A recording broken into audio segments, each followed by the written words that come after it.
transforming your static Canva designs into interactive experience is just it's amazing. You can do it with clickable links.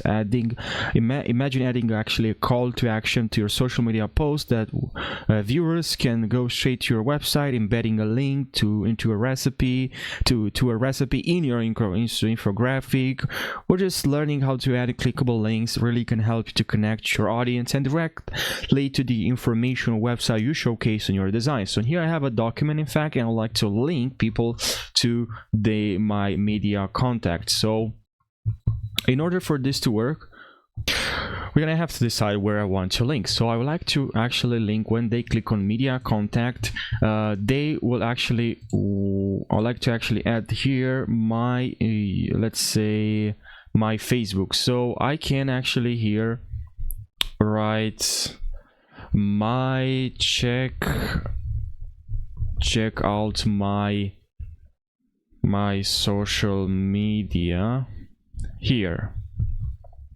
Now I can highlight this, and I can here when I highlight, you can see this link. So please now click on here, enter a link or a search. You can also link some others here, like some other designs from your account. Let me pause this.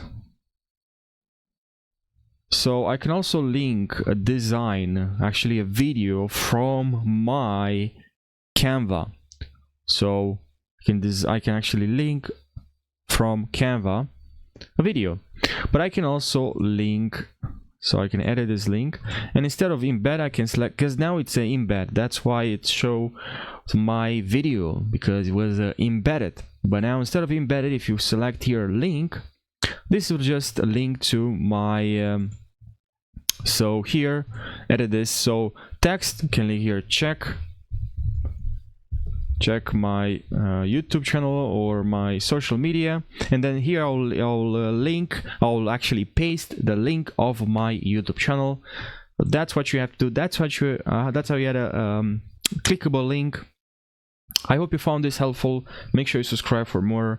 And if you have any questions about Canva, leave your questions down below. Thanks for watching and take care.